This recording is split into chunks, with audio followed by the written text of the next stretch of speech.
Come on. They're right there!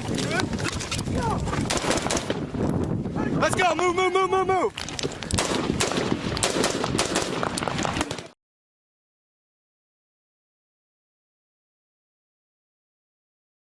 This episode of Choices Not Chances podcast is sponsored by Louisiana Gun Shop, located on Highway 90 West in Broussard, Louisiana, just south of Lafayette.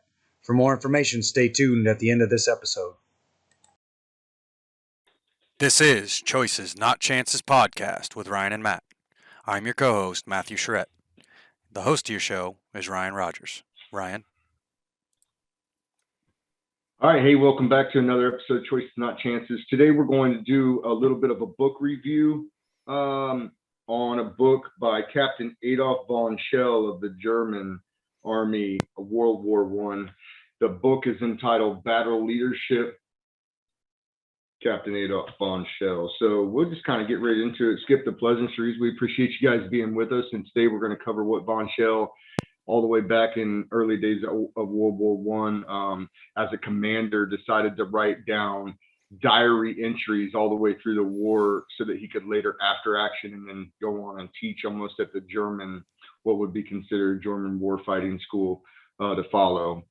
So we're going to just briefly touch on a couple of points throughout the book. And like I said, this battle leadership, Adolph Von Schell, not going to cover the whole book. It's definitely worth your time, especially if you're a warrior, especially if you are an NCO or a young officer in the Army and the Marine Corps, in any kind of direct action element. It would behoove you to read this. Just to get into it in the preface, Captain Von Schell's collection of lessons learned as a small unit infantry commander during World War I should be part of every Marine's professional library. It's one of the finest works of its type that I have read and compare favorably with Rommel's infantry attacks. His observations on combat leadership and tactics are timeless and are pertinent today, just as they were in 1917. It should be a required reading for all combat leaders, particularly those serving on the platoon, company, and battalion level. D.M. Twomey, Major General, United States Marine Corps. So with that preface, we'll jump into the first chapter, but hands down, I mean, been to war, both Iraq, Afghanistan, myself and Matt, countless firefights, countless situations, and now even in my retired life, reading these works they're timeless, and they're very important, especially for our today's NCOs, company, battalion, platoon level guys, operating and training to operate downrange. So without further ado, chapter 1 is called Battlefield Psychology, and there's a lot that goes with this, and I'm going to cover a couple of points. We'll skip into it. Battle psychology, according to Von Schell, he says, let us use a more simple phrase and call it the knowledge of the soul, knowledge of men. Knowledge of men in all wars has proved to be an important factor as a leader. It is probable that this will still weigh true in future wars. He goes on, as the knowledge of men, and let's just break right there. We'll get more into it as we touch onto it, Matt, but the knowledge of men is important. You need to know the knowledge of who's good shooters, who's your hitters, who's the guys that are more timid. I mean, just in our own squad in Marja, we had Mini-Me. And Mini-Me was more scared to die drowning in a canal than he was of gunfire. And so he would opt to skip patrols and hold post for 6, 8, 10 hours because he was more comfortable there than going and jumping those canals and navigating the water.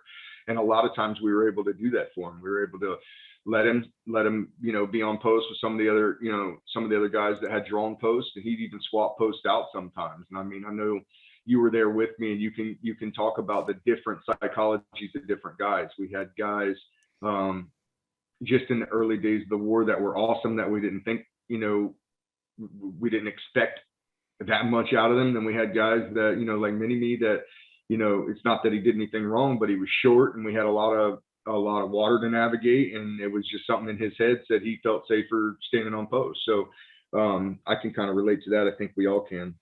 He goes on to say, we no longer fight in great masses, but in small groups, often as individuals. Therefore, the psychology the psychological reaction of the individual has become increasingly important.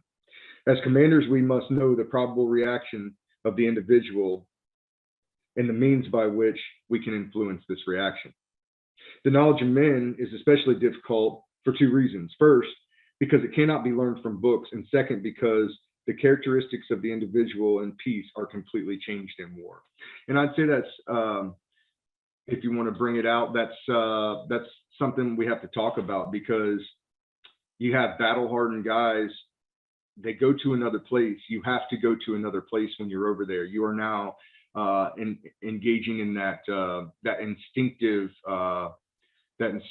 primitive mind, deep in the brain, where your fight or flight symptoms come in. And now, for the Marines, for trained soldiers, it's fight most of the time.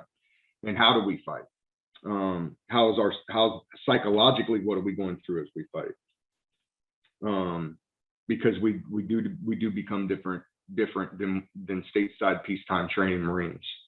And then on top of that, throw a couple dead bodies on it, throw a couple dead friends on it, throw a couple kills on it, and it begins to mount. Therefore, let's get back here. Man reacts differently in war than he does in peace. Therefore, he must be handled differently. For this reason, we cannot learn in peace times the psychology of war. It is my belief that no one can give a prescription for the correct application of the principle of psychology in war. The only thing of which we are certain is this: the psychology of the soldier is always important. No commander lacking in this inner knowledge of his men can accomplish great things. And, the notes that I put beside that were that, leadership, especially psychological leadership of one's men, is not a one-size-fits-all on the battlefield. And it's not even that way in training. Matt, you can relate. You've had several guys, under your charge, both in the military and in the civilian world, and you might have to come harsh and rash and smack a guy's senses, verbally, or even in combat. Sometimes you got to grab a hold of him and be like, hey, this is what we're doing.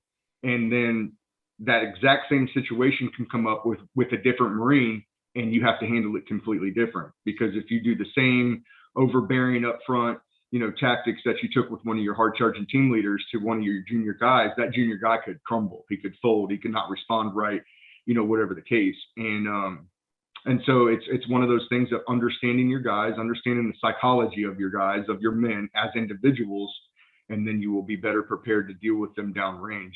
What do you got on that, Matt? I mean, yeah, you just have to know your guys all around. I mean, I think we brought it up in another episode where you don't have to go out and party hardy with them. You don't have to fraternize with them all together, but you should know what they got going on at home. You should know who are their parents, how are they raised, and you should know their mentalities as it deals with war fighting or as the job at hand, whatever that may be, in business, sure, in war, whatever it is, because war is our business, right? War is the business, is fact. You should you need to know exactly who they are and how to drive them toward the end state of whatever the mission is. Absolutely. Absolutely. With Mini-Me, it wasn't, you don't yell at Mini-Me. You don't have to. You don't have to. You just go, hey, Mini-Me, I need you to do this. Now, with Wetzel, you might have to give him a little bit of a kick in the ass. Or with Bridges. And that was my three, mainly my three guys. But that's the way I feel. I mean, how have you dealt with that in the civilian world? Like, let's say in the oil industry, how have you dealt with that? You got young mechanics coming up underneath you and things like that, and you're looked at as one of the lead guys. I mean, how is it that you can inspire or lead these young guys that are passionate about their job, but maybe are having a hard day, or maybe they're having struggles at home or whatever? Like, have you dealt with that kind of stuff in the civilian world with some of your teams? Yeah and no. I mean, I don't have a team necessarily. I'm just more of one of the more experienced in my department, or whatever you want to call it. And sure.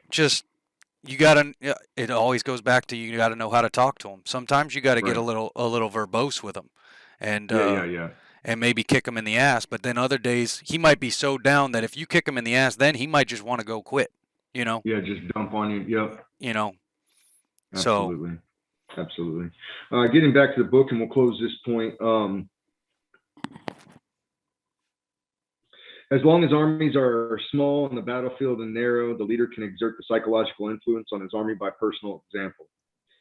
In modern wars, however, the high commands are necessarily far in the rear, and the majority of the soldiers never see them. Consequently, the tasks of influencing and understanding the soldiers psychologically has, in large measure, passed to subordinate commanders. For this reason, we shall deal only with the psychology of individuals in small units. And I read that to make this next point. He says, in peace, we should do everything possible to prepare the minds of the soldiers for the strain of battle. We must repeatedly warn them that the war brings with it surprise and tremendously deep impressions. We must prepare them for the fact that each minute of the battle brings with it new assaults on the nerves. As soldiers of the future, we ourselves should strive to realize that we will be faced in war by many new and difficult impressions, dangers that are thus foreseen are already half overcome. So that kind of goes to the whole point in both the speeches, public events that I've done and that we've done. We talk about getting those experiences in training, getting those experiences through reading reenactments, war movies, podcasts, those kind of things makes you infinitely better at overcoming them. And that's kind of what he's talking about here. As a soldier of the future, we ourselves should strive to realize that we will be faced in war by many new and difficult impressions. Dangers that are thus foreseen are already half overcome. He's saying the stuff that we can learn about in books, in training, in podcasts, in reenactments, in peacetime are going to make us infinitely better. We've half overcome the job of the totality of that mission, of accomplishing that mission, just because we've learned of it a little bit. And I couldn't agree more. So huge right there. Matt, any counters on that? I'm good on that one, bro. You hit it on the head. Good on that one. I'm sorry, I lost my spot. So getting back to it. The next one is the psychology of the warrior. And I relate this a little bit to the 5-Day War, but I mean, it can be related from 1970 to all the way up to 2022. I mean, there's no doubt about it, can relate. It says the desire to act is, in my opinion, the reason why soldiers go so willingly on patrol. I repeat that it is extremely difficult to lie under hostile fire and wait because everyone feels exposed to blind chance. On a patrol, it's a bit different. Soldiers feel that he has the destiny in his own hands. He feels that he is not dependent on blind fate and that he's not forced to go this way or that, but he himself can decide what to do. And there's a lot to speak about that. There were several times in several of my guys in country when combat was raging that would rather go out. I mean, you could sit at the firm base or at the cop and kind of lay around and wait, but time passes slow. You feel purposeless. You feel like you don't have a mission, and time just creeps. And then you have impeding attacks or IDF that you could take. Not that we took too much, but Lima Company, they lied in waiting on that same deployment in 10, and they got attacked at their firm base, considerably, especially at night. So lying in waiting. One thing that I could say is the 5-Day War, when those 82 outgoings popped off, boom, boom, and one of the most desperate things, even when you're on patrol, is to hear that outgoing, and you're holding, and they're probably shooting at you.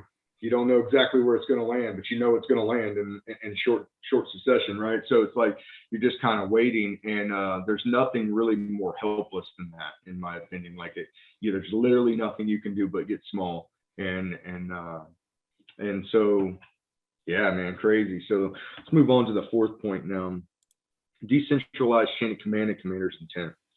In the German army, we use what we term mission tactics. Orders are not written out in the minutest detail. A mission is merely given to the commander. How it should be carried out is his problem. This is done because the commander on the ground is the only one who can correctly judge the existing conditions and take proper action if change occurs in a situation. There's also a strong psychological reason for the mission tactics. The commander, who makes his own decision within the limits of his mission, feels that he is responsible for what he does. Consequently, he will accomplish more because he will act in accordance with his own psychological individuality. Given the same independence to your platoon and squad leaders, it is certainly evident from the training in peace that there's more freedom allowed a subordinate leader in his training, the better the result will be. Why? Because he's made himself responsible for the results and allowed to achieve them in his own way. This speaks to commander's intent. So the Marine Corps, we do use a 5-paragraph order. We do write it out in minute detail. Everything from the orientation, situation, enemy, mission, terrain, and weather, everything is broken down, but with the follow-on, with the caveat that, hey, don't fall in love with the plan. Everybody can fall in love with the plan until you get punched in the mouth, and then you got to resort to your training, right? And so we kind of work that same way. There were several times, another thing that it doesn't really talk about Von Schell's book, but he definitely uses, hey, this is commander's intent, this is what we have to accomplish, and then it's kind of on that next commander to devise his plan. Same kind of thing that we do, only we do write it in minute detail. Moving on, actually, I want to read this one more part here. A few more examples at random will illustrate the aspects of an interesting subject of soldier psychology. In August 1914, we marched through Belgium toward Leeds. It was a beautiful morning. The men sang. We were young, healthy, and we had the feeling of power and strength. On the road, we saw our first dead. Singing ceased, and the soldiers stared at their dead comrades. The seriousness of the war suddenly appeared before their eyes, and perhaps, too, they soon would lie on the edge of the road dead. In absolute quiet, the company marched on. Then suddenly someone called to the dead man. "Seems to suit you to sleep. Get up. It's breakfast time." They all laughed. The seriousness of the moment had vanished in the joke. High spirits returned. I highlighted this part, and it's so. I guess I don't think funny, but it's weird to me, or it's maybe reaffirming is the word. It's reaffirming to me that it wasn't just us in our outfit that took dark humor and made light of situations, right? People have been doing that since the beginning, since the very beginning, because there's only one way to really deal with that stuff effectively, and that's humor. You could go internal, you could shut down, ball up, and rock on the edge of your cot waiting for the mission, or you could laugh about it. And like we did after E-Man's speech in Marja, go back and somebody, it was all serious. Body bags are getting packed, sandbags are getting put in kits, and then somebody throws on a Taylor Swift song, and the striptease dance starts in the GP tent, and we're on the eve of the biggest fight of our life, and you got Marines doing the striptease for each other, and hilarious actions, and it was just what we needed. Another example of that I have noted is February 21st, the day we lost Hansen. It was a deep fight. It was an ugly fight. Guys were, rattled. We got back and got the word that Hansen had passed, and kind of passed that to everybody. And we, as platoon minus, were kind of standing in our side of the street where our berthing was over there with Heinz Squad. And it's kind of our squad and Heinz Squad just kind of standing there remembering Hansen, talking about Hansen. And some guys were crying. Some guys were, just upset. And Bubba walked out of that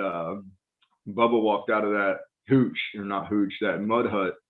And he looked at us and he just smiled and he said, "Don't worry, guys, it's going to be okay." And he reaches down in his cargo pocket and pulls out 2 barn swallows that he had caught and put in his pocket inside the mud hut. And he just releases them like they were like a couple of doves or whatever, right? And the birds fly away and everybody kind of starts laughing. And, that's what you needed to carry on. And that's what you did. I mean, that's what you get when you are on the front lines where the metal meets the meat. Your friends go home and you stay and you fight, and you got to get through it. And one good way to get through it is through that of dark humor. Back to the book. A day later, the first wounded soldier is seen. He's groaning in pain. A few comrades come up to him. One sees that the men are depressed. It's the first wounded man they've seen. Who will be next? Then someone says, "It's a pity that you're not dead. Then I would have fallen heir to your beautiful boots." The wounded man stops groaning. He notices for the first time how fine it is that he's still alive. It is in the autumn of 1916. The division is involved in a terrible battle, and the losses are heavy.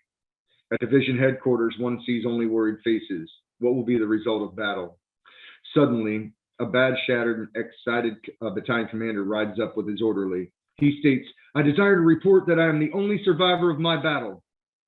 A moment of tense silence follows. Then the division commander says, "You are in error, Major. Your orderly is still with you." Immediately, high spirits return. These little examples show the miracles that words have at the right time. It is a psychological reaction that defies all explanation. And that, again, goes to the dark humor. Saying your orderly's with you, man. Both of you survive. These last two cases are going to be cases of unexpected surprise attacks or unexpected esprit de corps, brotherhood that end up warning off the English, and we're going to go into those.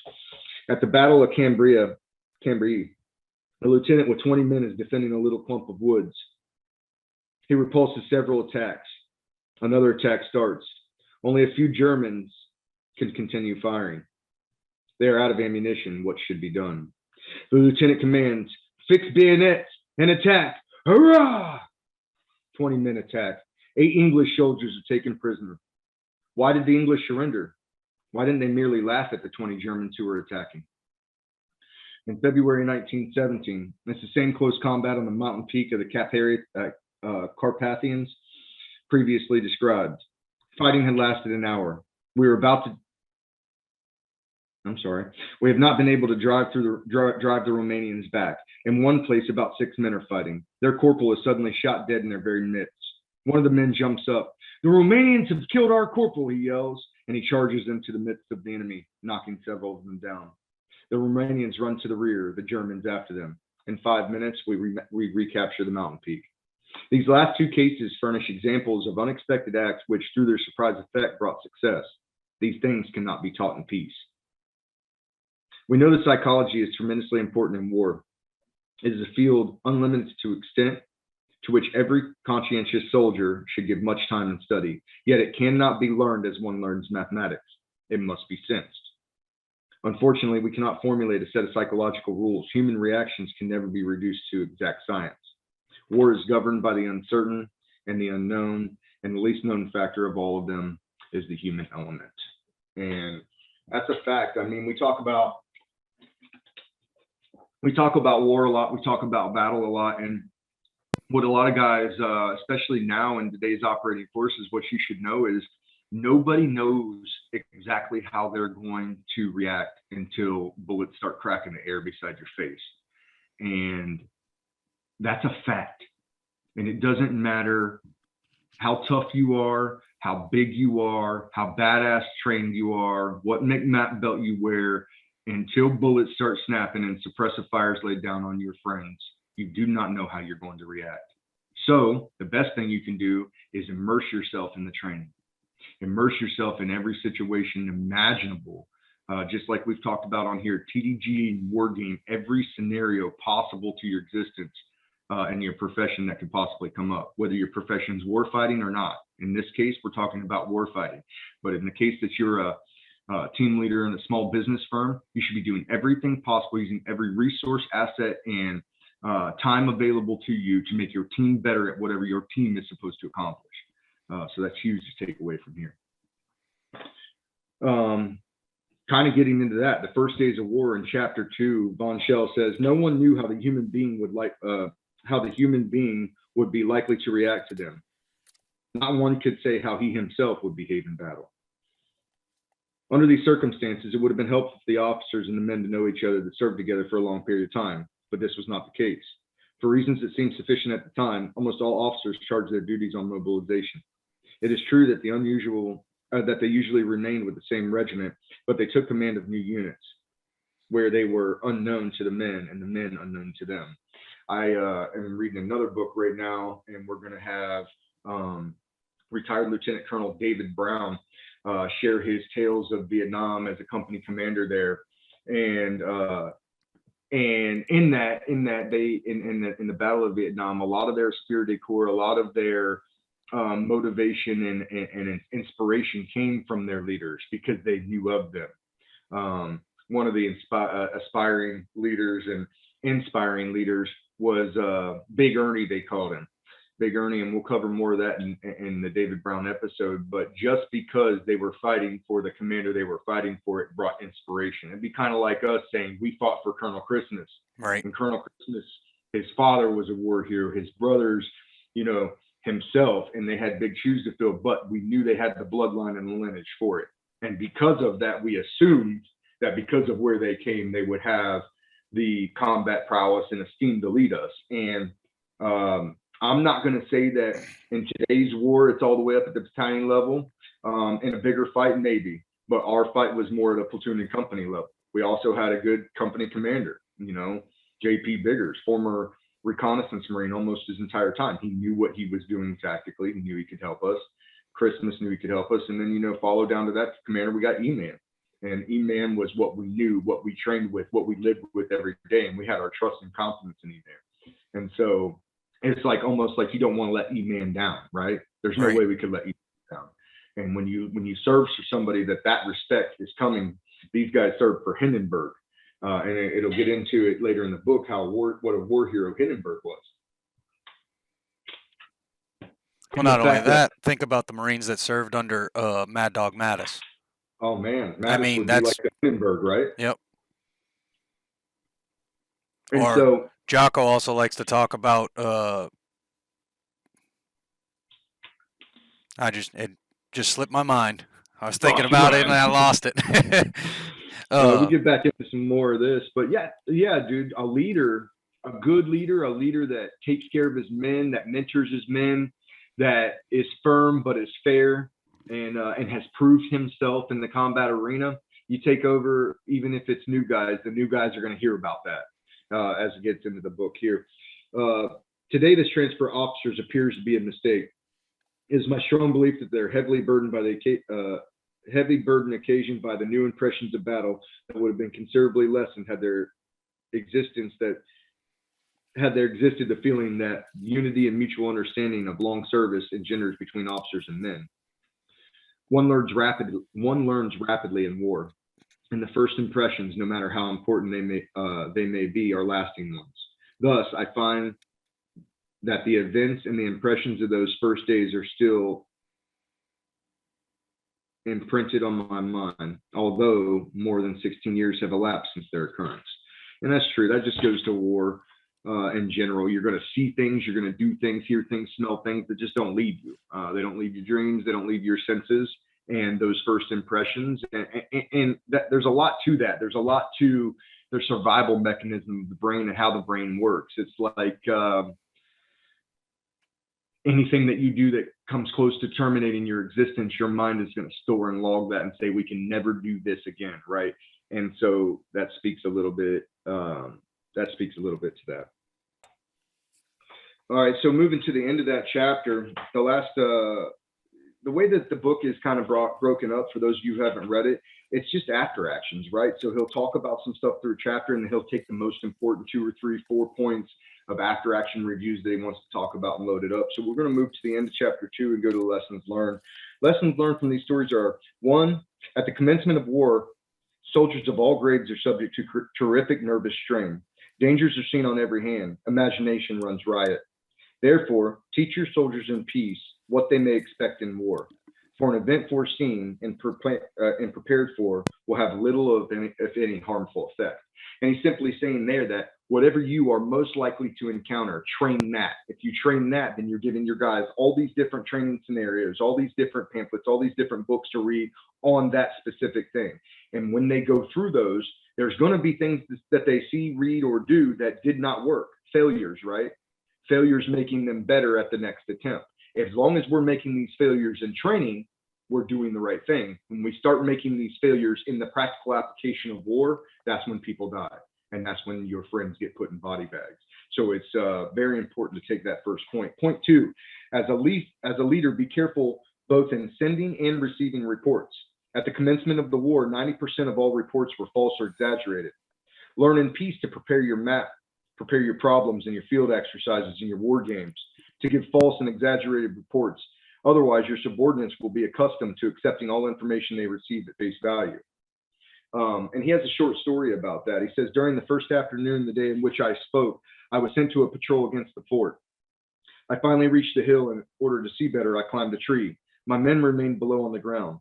Suddenly, there was a loud crash. An artillery shell burst just in front of us, or in the branches of my tree. It was the first hostile artillery shell I'd ever seen. As a result, I fell all the way off my branch to the ground. My first thought, now I'm dead. As I hit the ground, however, my bones reassured me that I was entirely alive. My men ran away. I learned later that they had run all the way back to the regiment to explain to the discretion of an officer that stated I had been killed. This report was believed. So very important, first of all, it's crazy that they would want, to me, that they would run away like that. I don't think we would have to worry about that in necessarily the Marine Corps, but comms, having communication with higher, having communication with your higher headquarters, those reports must be as accurate as possible. It cannot be that you're giving false reporting back to your higher command, because it's just like any lie. If somebody comes to you for advice and they lie to you about the situation, you're going to give faulty advice. Even when you're trying to do the best possible good for them. They could be your friend, they could be your confidant, they could be your mentor, they could be your mentee coming up to you, a team leader coming up to you saying, this is what I'm dealing with. But because they didn't give you the raw details and the raw account of what actually happened, and it was exaggerated, your advice then is going to be flawed for what they need. And it just continues down that road. So the best thing you could always do is, first of all, don't lie. And second of all, report as accurately as possible. We now have radios on the fields where we can get that information straight back, and there's no need to run away and run down the regiment to tell somebody something. And so even as wars go on, this is World War I, no comms. Okay, Roger. World War II, we start to get comms. Vietnam, we start to get some comms. Is there still going to be some running back to get ammo to update a sit rep? Can comms go down? 100% comms can go down. We all know comms can go down. Comms do go down. That's just normal. It's what they do, in my opinion. But making accurate, detailed reporting to higher will always be best for you. There's some stories in the book where maybe we didn't report to higher the right way because we had ISR spying on us, making sure we didn't go north of some lines. There was times that we did that and it was wrong. And we got into situations where we shouldn't have been in. And we got into situations that could have ended up very, very badly. And so I'm not saying that I've never done it. I'm not saying that war didn't take me and say, hey, I'm going to go get these guys, even when they tell me no. I did that occasionally, once or twice, I would say, in that last push. But both times, though what seemed needed at the time was bad calls. You need to listen to your higher headquarters, especially in today's age where they can see everything on the battlefield. They may see something that you don't. And so that goes up. Well, what that goes back to, too, is the bigger picture. Just because you see your 4-man team or your 13-man element, you don't know what the higher is looking at that bigger picture, whether it be a company, battalion, or for me, corporate-wide, or what are they seeing on the corporate side of things, whereas all you're worried about is your one job or the one service department that you're in, and in business. Yeah, absolutely. And that's something that's a little bit, it's new to me because it wasn't on the battlefield with me, right? So I didn't see the big blue arrow. So, I mean, I seen it. I knew the big blue arrow was there. I knew what direction it pointed. But when you're on the ground and you're in gunfights every day, you're not necessarily thinking about that. You're thinking, all right, tell me where I need to go. Tell me what you want me to do. All good. I'm all good with it. But you're not really thinking about that. So on days where it's like I have the enemy, I can see him. He just went in that compound, and now you're not letting me go to that compound. I didn't get that. I understand now, but in the time when you're like, they're right there, like all I have is 200 more meters. I can go get them right now. I can drop a bomb. Why won't you let me do this? And usually there's reasons, and what are some of those reasons? Maybe there's another operation going on. Maybe they couldn't deconflict fire zones because you're sharing battle space with either the Brits or, 162 or South or whoever it is on your battlefield. There's these deconflictions of fire that must take place, checking into airspaces. There's a lot of things that take place at that corporate or administrative level that you want to talk about at the battalion level, even maybe further up than the battalion level. And the bottom line is, you as a corporal, sergeant, squad leader, team leader, whatever, you don't have control of any of that. And so you need to practice serenity, change the things you can, not worry about the things that you can't. Hope that you can know the difference between the two of them. Right. I actually had an interesting experience about this exact type of event happening. Delivered a large forklift, like a 55,000 pound capacity. It's a big size. It's a good size machine. And okay, so first tell everybody what you do. So all right, anybody that's just coming in that doesn't listen on the regular, give them a brief snapshot of what you do, and then relate it to what we're talking about. So I'm a road maintenance technician for forklifts, specializing in above 30,000 pound capacity. I work on anything from a pallet jack all the way up to container handlers and man lifts and all that. So I delivered this 55,000 pound capacity forklift. It's a good sized machine. And as soon as it showed up on location, I said, that machine's, it's at that point for that particular location where it's getting to where it's too big. They bought it to lift one piece of type of equipment that they have to load on trucks for the oil field. The operators were not too pleased with the size of it because they couldn't pick everything up on the yard. And I said, well, they bought it, from the salesman and from the guy who actually ordered the forklift, who was the second in command at this particular location. They ordered it to lift that one particular piece of equipment because they'd have to rent a crane to load it any other way. And I explained that to the operator, and he's like, yeah, but we can't pick up everything else that on the yard. I said, but it wasn't purchased for that. It was purchased to pick up. Well, we only loaded out this other piece of equipment that it was purchased for one time last year. I said, yeah, but look at the bigger picture. They may be getting ready for 12 loadouts this year for that particular piece of equipment. And now it makes sense that they don't have to spend all the money to rent a crane, which is a large operation, 12 times this 1 year, and it pays for that machine in the future. That's that bigger picture that you don't understand. You don't see the schedule in the future of the piece of equipment. And that's right. And I explained that to them. And it didn't help, but, they're still going to have their opinion. You say it didn't help. Maybe it didn't help at that time, but maybe later that night he went home and he was like, you know what? That tech that came out here, he had a good point. This guy's job is to move equipment around the yard, not to decide what piece of equipment moves things around the yard. And if that piece of equipment is too big, well, guess what? Use one of your smaller pieces of equipment. I'm sorry that you have to change equipment, but that equipment was made for that job. Right. And you're doing these jobs over here. And yeah, I get that they only loaded out one last year, but like I said, they might be getting ready for 12 or 24 loadouts this year, and renting a crane is not a cheap expense for sure, and it comes with a certain amount of safety factors as well. Whereas if you can do it with a forklift, it's safer and it's faster.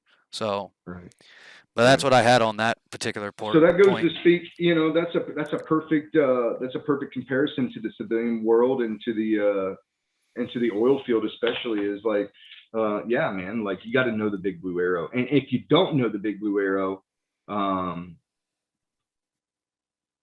somebody to tell you, what the big blue arrow is. Or not only that, sometimes you don't need to know the big blue arrow. Yeah, there's times where that's need to know information and you don't need to know it. You need to do your job the best of your ability, the way you're told, complete your end state, whatever it is that you have to use, and not only in the fact that you're not important enough to know that. That's not necessarily it. It's if the commander or the leader or the manager tells you a certain piece of information that he's not sure if it's going to change 5 minutes from now, it would be easier for him to withhold the information of the big blue arrow for another 10 or 20 minutes or forever, because if you start acting on that certain piece of intelligence, then he has to switch you when the intelligence changes. He has to redirect your mission or your end state. Yeah. So, but it may be harder to reverse your course than tactical patience, wait, and either not tell you at all or tell you at a later date. I see what you're saying. Yeah, I can agree with that. So back to the after action, chapter 2, point number 3. You saw how many company on the first day of war. Sorry, we're getting back to the last point now. You saw how the company on the first day of war marched into hostile territory without knowledge of the situation. You must learn in peace that in war of movement, you must go ahead without sufficient information on the enemy. Otherwise, you will send an equally stupid lieutenant on patrol who will crawl all over the landscape for hours and finally locate his own troops. So he was just saying not having intelligence of the battlefield is not what you want at all. So we're going to move now. I'm going to turn a couple pages. All good points for sure.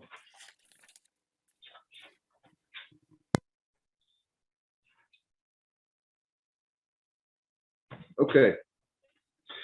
This next section is one in which is important to me. It's something that I talk about in my speeches. It's something that I talk about all the time, and that is, do we effectively war game as leaders?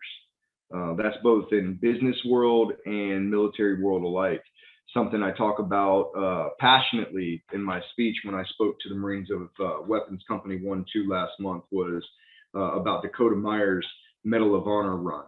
And when Dakota Myers talks about his experiences on the Jocko podcast, it's very evident, and it's even literally said word from him that tactically he had understood his enemy. He read about his enemy. He went to schools about his enemy, and he paid attention. And because of all of those things, his tactical prowess, his schooling, and the fact that he knew what the enemy had been doing for the past month or so in Ganjgal Valley, he was able to tactical decision game and war game up in his mind every possible thing that could happen and every possible worst case scenario, and go through it in his head over and over. If this happens, I go here. If this happens, I go there. If my team needs me, I go here. And what turns out is he'd done that so much that the practical application of that run was just a formality. It was a formality at that point because he had already TDG'd and war gamed in his head every specific and non-specific thing that may happen, and knew exactly what he wanted to do if those things arose. And so when those things started coming down the ticker and they started actually happening, he had something to pull from, something from school, something from last month, something from boot camp. He had all these things to pull from, things that he read about in sniper school just before that. All right. And he was able to practically apply that because he had already war gamed that up in his head. And that's important to talk. It's an important thing to take away. Back to the book. The casualties on September 8th have been very heavy. The company, for our young officers, lost 62 and 120 men with which it entered the engagement, more than 50%. Our field exercises, our map problems, and our war games should be conducted with as little information on the enemy as possible. Our tactical problems in peace will therefore more nearly conform to the realities of war. It will be remembered that at the very outset of the attack, all units became intermingled. What was the reason? Each unit, immediately after crossing the swamp near Jaquez, hasted forward without waiting for the other troops. The result of was a convergence on a narrow front of much confusion. Company after company and battalion after battalion moved forward to attack and was stopped. The lesson from this is prepare your attack well. The time devoted to such preparation is not lost. In this case, after crossing the only available bridge, the various units should have taken cover and waited for the advance to have been coordinated and launched on a broad front. Point 3. The men, although well trained and high of morale, were inexperienced in war and reacted strongly to earlier impressions. The reason may well be that they had not been psychologically prepared for the severe trials that they were called upon to undergo. The conclusion to be drawn from this is obvious. We must teach our men in peace that battles differ greatly from maneuvers, and that there will often be critical periods when everything seems to be going wrong. It is exceedingly difficult to teach men what to expect in war, but something along the lines may be accomplished if we study military history and teach our lessons to our soldiers. Very important, and that's kind of like the whole platform, right? Is to make sure we can get as much out there to our new and current guys up in there and moving in their heads so they can instantly, it's that instant target acquisition. Boom, I have a situation, I can grab this over here. I know this and apply it. And very important. Point 4 says officers must lead their troops personally and set the example.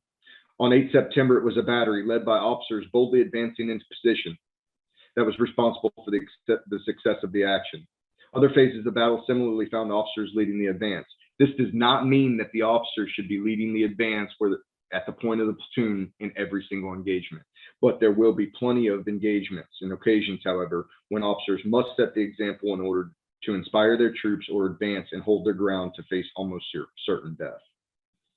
And that is the conclusion there of chapter 3. A good decision now in the notes is better than a great decision later.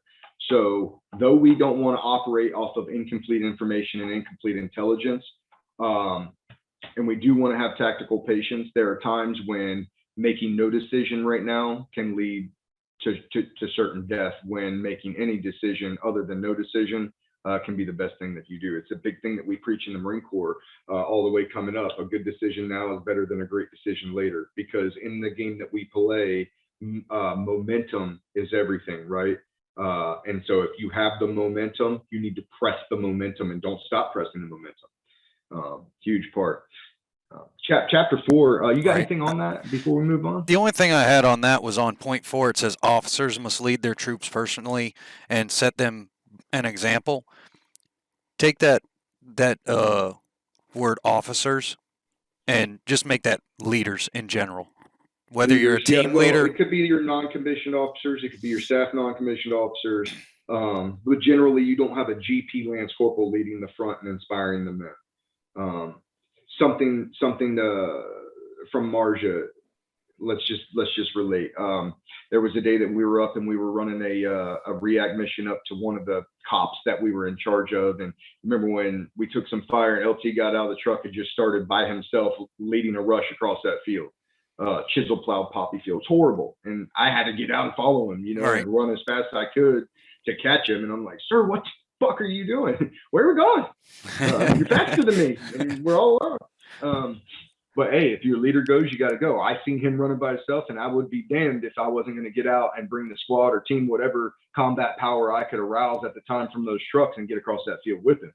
That was inspiring to me, just instinctually inspiring. Like he didn't give a command. He didn't say, hey, I see the enemy. He got out and he started sprinting across the field though. And that to me was inspiring enough. So he's doing it. I'm doing it. Right. You know what I mean? So, well, and one other big point for this book in particular is it's written from an officer's perspective, meaning Von Schell, but also in those days in the military, not just the German military, across all militaries, officers were more relied upon for their leadership on the battlefield. For sure. So just another little point I had. Yeah, for sure in that one. So I think it's appropriate to just replace it with leader. Leader could be team leader, squad leader, platoon leader, company leader. If you're a leader, it applies to you. Moving on, chapter 4. This chapter is called Leaving Raw Troops with Battle-Tried Veterans. And this is huge. It's a huge point. Excuse me. It's a huge point. And we'll get into some of the points here. I'll read through them, and then we'll talk about it on the back half. It's a relatively short chapter, but there's much to be taken in. Let us now consider a further experience with young troops. This time, however, under entirely different conditions. Shortly after the outbreak of hostilities, several new corps were trained in Germany and later in the autumn, sent to Flanders to penetrate hostile lines. The corps were formed of volunteers, generally students from the universities. Entire classes stood beside their professors in training. And their training, however, was insufficient. The question arose of placing still other corps in the field in the shortest possible time. The mistakes that had been made in October's corps would not be repeated with the new units. In consequence, about the 1st of January 1915, officers, NCOs, and men who had already had considerable combat experience were transferred to these new corps. As a general rule, these officers had been wounded and were now returning to the front from the hospitals. Every officer in fresh units had some experience in war. Many of the NCOs and men were similarly experienced. The composition of the new unit was such that all officers, about 1/3 of the non-commissioned officers, and 1/5 or 1/6 of the men that were all experienced. These troops were trained as units only for 3 weeks. They were then assembled into divisions and given new training exercises at divisions. They were then transported to East Prussia to take part in the winter battle of Mozartean lakes. About the 10th of February, one of these young regiments, retrained for the north, had marched into a little village which they called Krujlidishin. I can't pronounce that one correctly. Sorry if I'd I say you butchered nailed it. Okay. Here it remained 2 days, during which the men were allowed to rest. It was terribly cold. The snow was about 3 feet deep. In every squad, there were 1 or 2 men who had already been to the front. The others had young men, 20 to 22 years old. In every house, there were some of these experienced soldiers. The young soldiers constantly gathered around the veterans, listening earnestly to their stories. These stories naturally had to do with war, what it was like, and what the old soldiers had learned. They were proud to be the old experienced veterans, and they were especially proud that they could teach these greenhorns who knew nothing about war. They kept saying, "We want to tell you about the real war. Listen to us. We have seen things entirely different from this." And then they would begin a new story. Or they say, "We're fighting under Hindenburg now, who has already beaten the Russians many times. If Hindenburg is commanding us, we are sure to win. Just wait and see. We shall capture thousands of Russians." It was still dark when the Germans went into the trenches. In surprisingly short time, the companies were formed and the attacks of each man took his proper position in the line. No questions were asked, and there was no mix-up. Everywhere one saw the old veterans at work, showing their young comrades how to behave and telling them what they should do. They knew exactly what would happen. Every now and then they would say, "Listen to me, and you won't have any trouble." This calmed the inexperienced men. They no longer felt worry for their future. When day broke, the Germans attacked. The Russians were completely surprised. Their infantry fire was weak, and their artillery shells scarcely fell at all. In a few minutes, the Germans were in the trenches. It was a pleasure to see how the young recruits acted. They watched their old experienced comrades carefully and did what they indicated. It was in short action that the Germans were victorious. Immediately, the pursuit was taken up. The younger soldiers now trusted the seasoned comrades more than ever. These, in turn, trusted their comrades. And finally, everyone said, "Yes, we are fighting under Hindenburg." And that going back to the power of fighting for an inspirational and a known, proven, and a decorated leader, somebody who has already beat the Russians, somebody who's already been there and done that, and they're all fighting under Hindenburg now. And just saying that, it's motivating, not because I'm motivated about a German officer of Hindenburg, but because that's inspiring. It's inspiring that the men cared that much about Hindenburg, even the senior guys, that they would tell those stories and they would pass those traditions and that esprit de corps on to the younger generation, to the point where they got into their first scuffle and they said, "You're right, we are Hindenburg's men." It's almost like they left their individuality at the door and they took up that group of Hindenburg's men, and there was a code and an honor and a brand that came with Hindenburg's name that said, "We will not let this brand down. This brand is proven," right? And that's fucking awesome. Moving forward, we got a little bit more. In analyzing the reaction of these young soldiers under varying conditions of the campaign, 4 elements and lessons stand out. Number 1, first, they had a commander whose very name inspired confidence. We shall seldom have, at the beginning of a war, a proven commander, but we should have one who can inspire the confidence of the troops. It must be the aim of every commander to gain such confidence as quickly as possible. If he does, he can demand anything from his men. Number 2, the German troops were young and had only undergone a short period of training. They had entered the army in October of 1915 and therefore had about 3 months of training behind them. However, they were intermingled with men who had already been to the war and had some war experience, and who at last knew those first impressions that war brings. These veterans regard themselves as instructors to their young comrades. They felt a certain responsibility for them. Because of this feeling, the value of the old soldiers was markedly increased, while the inexperienced men developed rapidly under their instruction. What do we learn from these facts for the future? According to my view, there is one tremendous important thing. At the beginning of the war, new troops will be recruited and trained in all countries and naturally will enter into combat later than the active troops, frequently months later. If we give these inexperienced troops the backbone of experienced soldiers and experienced comrades, their efficiency will be tremendously increased and they will be spared heavy losses. Point number 3. It will be recalled that on the foggy morning when the battalion was suddenly halted, its commander issued an order, but adequate but an adequate order, a short but adequate order, although there was no information of the enemy. This battalion commander had learned from his recent experience in war. He knew that the lack of knowledge of the enemy was a normal thing. He had learned that the absence of information does not justify withholding an order when your order is needed. The result was that the troops deployed and they were ready for combat when they met the enemy. The last point number 4, finally, you saw the first German attack and the Russian attack in the snowstorm were effective because of the surprise factor. In the former, success was gained without heavy losses while the Russian attack failed. It was beaten off only with difficulty. The importance of surprise in war cannot be overestimated. As it becomes increasingly difficult to obtain, so does it become increasingly effective when it is obtained. No effort should be spared to make a decisive element of surprise work for us in war.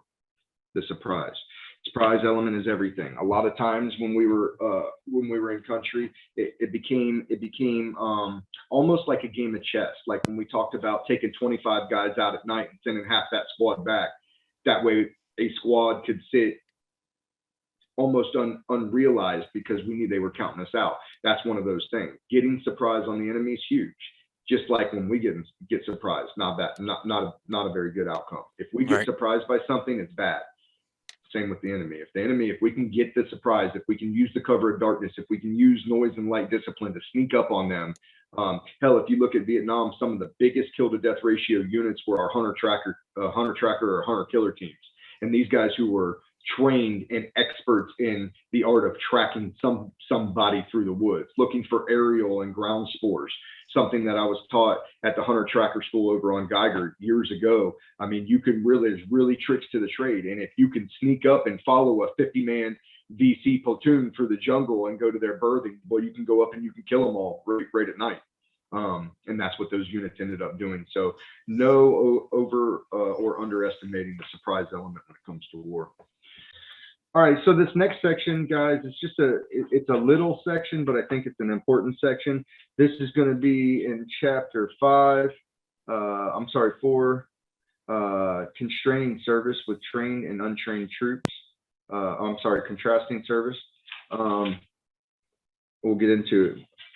And war is quite different than peace. There is no situation that our imagination can conjure up, even with remotely approaches reality. In peace, we only have grammar school tactics. But let us never forget that war is far more advanced than high school. Therefore, if you would train for the realities of war, take your men to unknown territory at night without maps and give them difficult situations. In doing so, use all the imagination you have. Let the commanders themselves make the decisions. Teach your men that war brings such surprises that often they will find themselves in apparently impossible situations. I've spoken earlier of the surprises of psychological nature. In this article, I've talked of surprises of tactical nature. Every soldier should know that war is a kaleidoscope, replete with constantly changing, unexpected, confusing situations. Its problems cannot be solved by mathematical formula or a set of rules. All armies of the world learn in peacetime how to write long, beautiful constructed orders. I believe it is correct to learn to think of everything and to forget nothing. But we must never lose sight of the fact that in a war of movement, our orders must be brief and simple, direct and to the point. Direct and to the point. In combat, you're not always going to have a 5-paragraph order with a scheme of maneuver written out for you to minute detail. In combat, you may get a fragmentation order or a frago, and a frago is going to tell you the place, the time, and the end state of that mission. And then it's on you as a team or a squad or a platoon leader to take your guys, formulate your plan on the go, and make that happen. A perfect example is in Marja. One night we got fragoed that there was some enemy about a click and a half away, and they were unknown, but there were an unknown number of enemy, but they were sure they were enemy. They were hard pointing a compound, and we were tasked to go over. We were tasked to go over to a certain grid where there's an unknown number of enemy and investigate and eliminate the problem. And that was what we were told in our frago: short, concise, and to the point. This is where it is. This is our estimation of the numbers. This is our estimation of their element, and we need you to go interdict that. We need you to go make sure that's good, and clear and concise orders, straight to the point. There's a tendency in peacetime to conduct training by the use of stereotype situations which were solved by stereotype solutions. In war, however, we cannot say this situation is so, and so accordingly the rules in which I've learned I must attack or defend. The situation that confront one in war are generally obscured, highly complicated, and never conform to type. They must be met by an alert mind, untrampled by a set of formulas or forms and fixed ideas. In peacetime tactical training, we should offer difficult, highly imaginative situations and require clear, concise, and simple orders. The more difficult the situation, the more simple the order must be. Overall, let us kill everything stereotype. Otherwise, it will kill us. And it's important. It's important to make those fragos or those on the spot ad racks as a squad leader. It's important to make them as simple to understand as possible, because with all the adrenaline, the endorphins, and the chemical cocktails dumping from the spinal column and the pineal gland down into the rest of the body, you're on cloud nine and you're just shaken and amped and ready to go as a GP warfighter. And it's up to that leader to give those clear, concise commands. This is where the enemy is. This is who's firing here. This is when you're firing. Commence firing on my commander or when ready. And there's very, very simple orders and very, very simple format in the ways in which we can do these things. So we're going to move on now to the following. It's page 70 for me. I know all books aren't the same. It's impossible to get forward and equal impossible to withdraw. Any man who raised his head, even an inch or two, was as good as dead. Unfortunately, several men in the little group did raise their head. Desperately, the others tried to dig in. With their hands, knees, and even their mouths, they scooped out dirt until they secured some degree of cover. The Russians' fire now drew a reply of kind from the German lines on the other side of the marsh. Thus, the little group was exposed from fire to the fire of their own comrades as well as to the enemy. Almost at the very muzzle of the Russians' machine guns, they had passed that night quiet, motionless, waiting for the death that the daylight would certainly bring. Anyone who had been exposed to dire peril for a long time without being able to oppose it can understand the terrible nervous test such a night imposed on a handful of soldiers. And so that just, I guess the only reason the big reason that I highlighted that area is because you must do whatever is necessary. If that means you're digging with your mouth, that means you're digging with your mouth. In combat, you will learn how to get small. You should learn that before combat, though. You should learn how to get small in training. We have the infantry immersion trainer on Camp Lejeune. We have the combat kinetics gunfighter gym on Camp Lejeune. These are two of the newer technologically driven training platforms that we have on Camp Lejeune that can absolutely revolutionize a warfighter.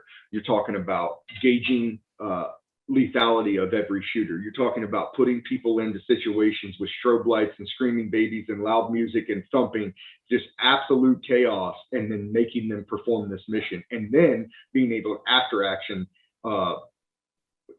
the decisions in which they made on a screen and say, you see where you made this decision? It's kind of like some of our Miles gear or our Sims gears out in the field when we were training.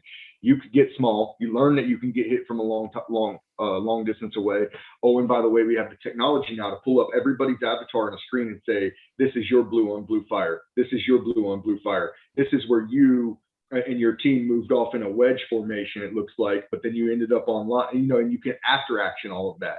The more like combat we can make our training, which is the whole premise of this book, the better our soldiers will be when they're actually confronted with the realities of war. This says, here's a point that will bear special emphasis. When all is said and done, it's the infantryman who makes the attack and whose hands reset the decision of victory or defeat. It is the back in which sustains the heaviest burden, his body which suffers the greatest hardship, and his life which is suspended by the most tenuous thread.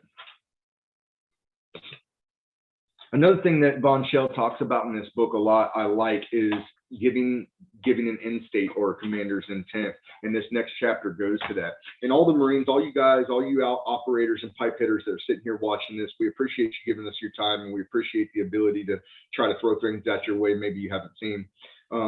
But commander's intent is everything. When I was coming up in the Marine Corps, it was everything. If I knew what my lieutenant wanted me to do as a squad leader, at the end of the day, that's what I knew. I knew at the end of the day, even if my plans fell apart, even if supporting arms fell apart, at the end of the day, I had to take X.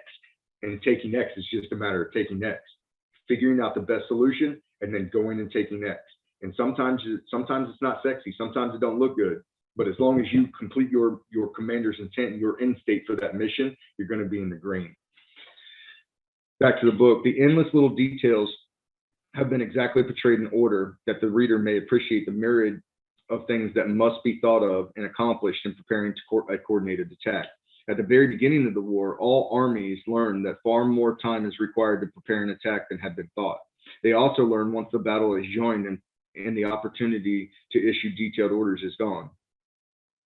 For this reason, orders should cover everything that can be foreseen. The mission, in particular, must be unmistakably clear so that once units become engaged, all subordinate commands can act with the unity of purpose.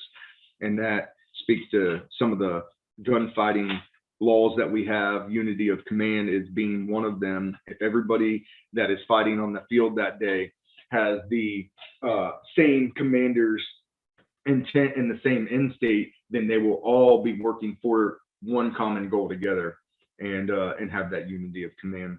Some of the points taken from the end of this chapter: attacks must be well prepared and discussed if they are to succeed. There's only one opportunity to issue detailed orders, and that is before the battle.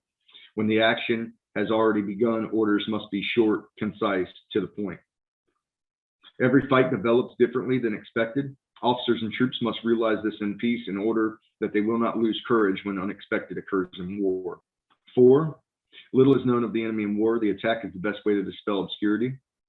5, reserve must be employed at the point where troops have been successful and not where they have failed. And 6, and finally, it is again seen that the successes of knowledge of battlefield psychology are powerful influences for inculcating the sense of confidence and security in the troops.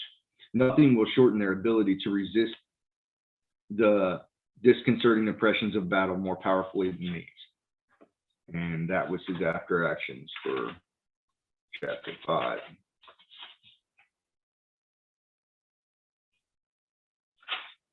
Moving on to the next chapter, the Army of the United States. And in this chapter, I found it, while I was reading it, I found it almost like Von Schell admired the United States, which I think he probably did. I think he had not admired the United States and the geographical location of the United States, making the military of the U.S. what it is and giving it the abilities that it does.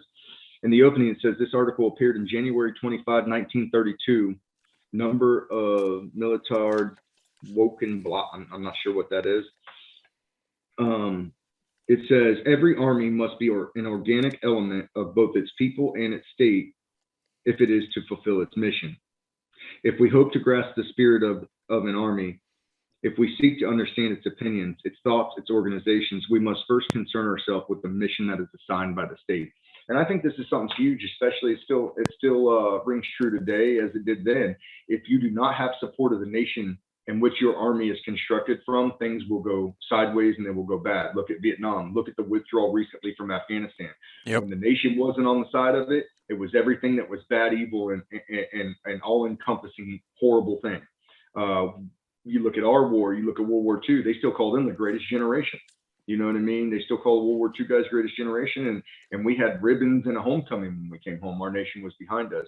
And not only does that change things for the morale and the inspiration and the motivation of the troops while they're in the actual suck, but once they return from it, transitioning and converting back into society and conforming back to those ways when those ways are not accepted will be much harder. So yeah, we'll leave that there. Let's move on. You got anything on that? You're good. All right. Thus, we see the Americans' regular Army system provides an enormous educational institution devoted principally to developing teachers who will train the reserves and the nation at large. It is truly a fine system, but we, bound by our chains, can only look with envy.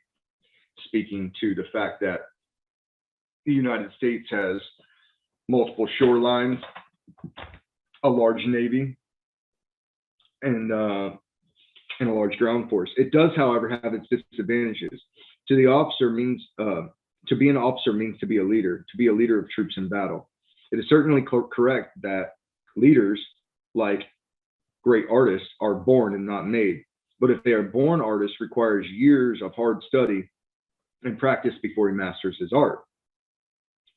So is it with the military. So too is it with the militaries. If he has learned the art of war, he must practice with the tools of the art. As previously stated, the American officer's primary function is that of a teacher, since he must teach others how to teach. But to be a successful teacher, must he not be a leader as well? It should be remembered that in the regular army will always participate in war and under its own officers. But if the American officer is primarily a teacher with his principal training in schools, does sufficient time and opportunity remain to develop him as a leader? And this is something that could be argued both ways. I think that definitely in my studies, especially as it pertains to war, it seems to me that, of course, I think I agree with the intestinal calling and the intestinal courage that it takes to lead men in combat. I think that there's something inborn about that. But just like he says about the artist, I may have been a born leader, but there's no way I could have led effectively and efficiently if I did not take the schools, the time, the training, and 8 years of experience before I got on that ground to actually do what I was supposed to do in that situation, the way I was supposed to do it. And there's a lot to be said about that. And there's a lot to be said about the way we do it. I mean, we ended up winning the war, so I don't know how you could look at us and think anything other than or helped win the war. I wouldn't say we did it single-handedly, both in 1 and 2, but we definitely helped out a lot. And it's like, I don't know how someone on the other side being beat so bad could criticize the army in which that beat them, other than to say that that's the only thing they could do, because they didn't have coastline and they didn't have a navy and they didn't have a quick reaction deploying force like we did. And they definitely didn't have the American spirit and tenacity that we have. So there is something to be said about especially not at the end of the war. At the beginning of the war, they did, but they had been For ground sure. down so far at the end of the by the end of the war. Now they still could have won it in the last year of the war, but it was just, you got to remember World War One. They didn't surrender. It was an Right. armistice, so that was the other thing that always kind of oversees all of these after actions from World War One. Yeah, I'm just gonna. This is the last chapter of the book, and it closes out. So I'm just gonna finish reading Von Schell's words here. It says, within the limits of his brief article, we can only suggest answers to such a question, and the undoubtable difficulties attendant thereto. How is a uniform viewpoint of an officer corps attained?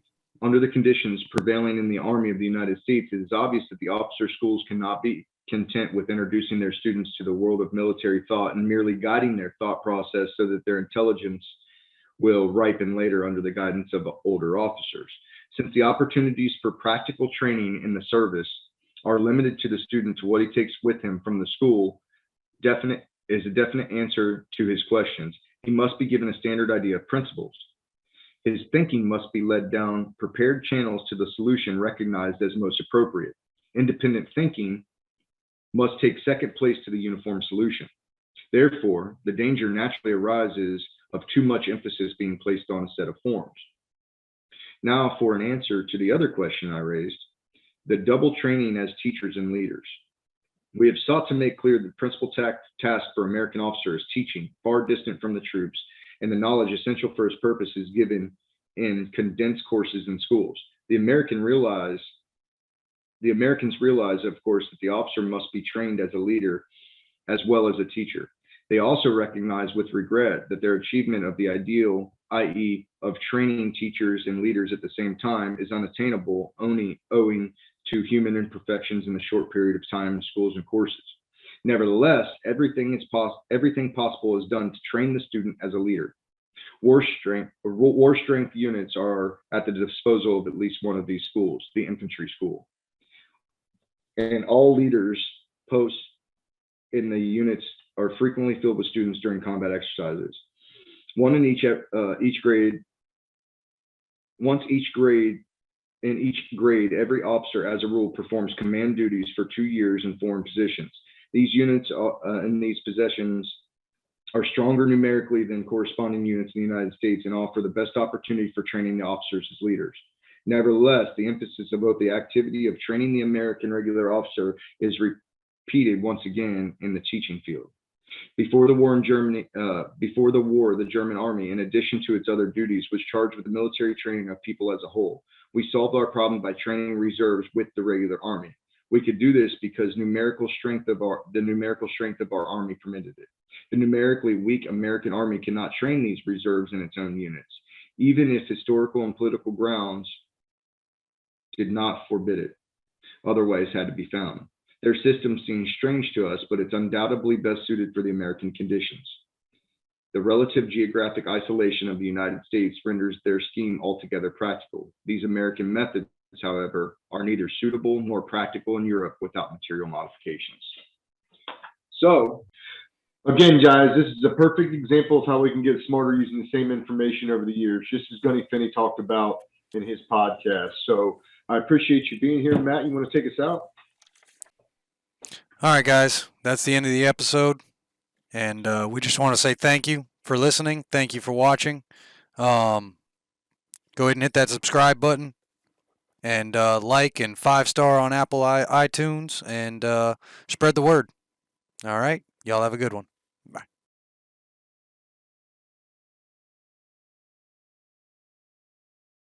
How we doing, everybody? This is the co-host of Choices Not Chances podcast, Matthew Charette. This episode of the podcast is sponsored by Louisiana Gun Shop. The folks at Louisiana Gun Shop have been a longtime supplier of firearms and shooting supplies and services, as well as very good friends of mine. In episode 7 of the podcast, we interviewed the owner and founder, Harlan Boblet. At Louisiana Gun Shop, the sky is the limit when it comes to getting the firearms and accessories you want for your current or future firearms. They have a nice selection of handguns, rifles, and shotguns in stock, or can order just about any firearm you could want or need. They specialize in concealed carry handguns and custom AR-15 builds. In addition to firearms, they also carry ammo, suppressors, optics, and a wide variety of gun parts for the upgrade and maintenance of your firearm. If you want to get further in the upgrade side of things, they provide customization services such as Cerakote, laser engraving, and Kydex holsters. Louisiana Gun Shop is located on Highway 90 West in Broussard, Louisiana, just south of Lafayette. It used to be Louisiana Gun Shop did not have an online presence, but now I am happy to announce that their website is up and ready for business for online sales to all 50 states at louisianagunshop.com/pages/CNC. Louisiana Gun Shop also offers Louisiana residents concealed carry classes for a very reasonable price. Harlan's experience in the concealed carry space when it comes to the laws and the do's and the don'ts is pivotal in attaining your Louisiana concealed carry license. As well as the firearm market, Harlan also conducts explosives training for Louisiana blasters licenses for oil field and special effects workers in Louisiana. Workers in these fields from out of state also need to have this training in order to complete work in Louisiana. So whether you need a firearm, upgrade your old firearm, targets and ammo for a range day, or you just like to talk to people who support the Second Amendment, Louisiana Gun Shop is your place, either in person or online. Remember, they are located on Highway 90 West in Broussard, Louisiana, just south of Lafayette, or online at louisianagunshop.com/pages/CNC. Check the episode description for the link. You can also follow them on Instagram and Facebook at Louisiana Gun Shop. A special thanks to Harlan and Jenny at Louisiana Gun Shop for sponsoring the show. Please support them so they can support us and keep the podcast free for all. Thanks, have a great day, Semper Fi, and God bless America.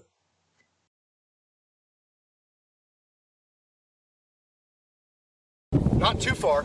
You're marking the building. Hit him. Yeah, that's good. That's a good shot. That's money. Yeah. Money.